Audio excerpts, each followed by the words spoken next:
ബദർ യുദ്ധം നമ്മൾ അനുസ്മരിക്കുന്നത് റമദാൻ 17 വരുമ്പോഴാണ്. ബദറിൽ പുണ്യനബി തങ്ങൾ പഠിപ്പിച്ച 2 കാര്യമുണ്ട്. ഒന്നാമത്തേത് അല്ലാഹുവിലേക്ക് കൈയുയർത്തി ദുആ ചെയ്ത് ഹബീബാ നബി തങ്ങളുടെ കുപ്പായ കൈ അങ്ങ് താഴേക്ക് വന്നു. അന്നത്തെ കുപ്പായ കൈ ഇച്ചിരി ലൂസുള്ളതാ. കൈ പൊക്കിയാൽ അങ്ങ് താഴേക്ക് ഇറങ്ങി വരും.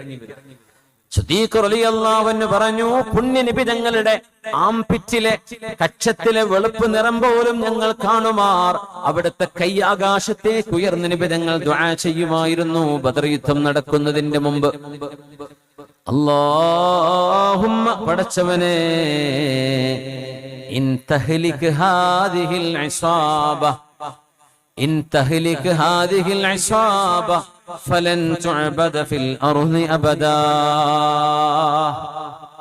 ഞാനത് ഇൻ തുഹ്ലിക് ഹാദിഹിൽ ഇസാബ എന്ന് ഒരിക്കൽ പറഞ്ഞിരുന്നു. അപ്പൊ എന്റെ ഗുരുനാഥൻ ബഹുമാന്യരായ ഞങ്ങളുടെ ഉസ്താദ് ഡോക്ടർ ബഹാവുദ്ദീൻ മുഹമ്മദ് നദവി ഉസ്താദ് എന്നെ വിളിച്ചിട്ട് പറഞ്ഞു, തുഹ്ലിക് ഹാദിഹിൽ ഇസാബ എന്ന ആ ഒരു ഇറാബിനേക്കാളും നല്ലത് ഇൻ തഹ്ലിക് ഹാദിഹിൽ ഇസാബ അദബൻ മഅല്ലാഹ്. അള്ളാഹുവിനോട് കാണിക്കുന്ന അദബ് അങ്ങനെയാണ്.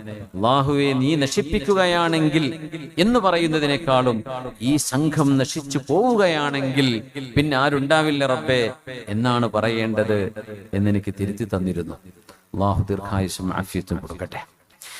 اللهم إن تهلك هذه العصابة فلن تعبد في الأرض أبدا.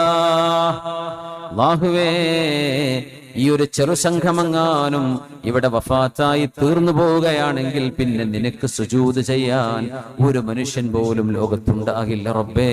അതുകൊണ്ട് 313 സംരക്ഷിക്കണേ, വിജയം തരണേ. പിന്നെ നബി തങ്ങൾ ചെയ്തത് രണ്ടാമത്തേത് ഹക്കടപാടുകളാണ്.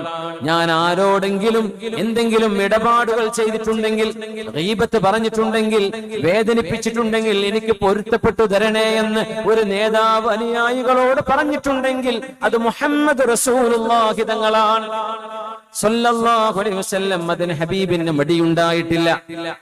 അതിന് ഹബീബായ തങ്ങൾക്ക് ഈഗോ തോന്നിയിട്ടില്ല.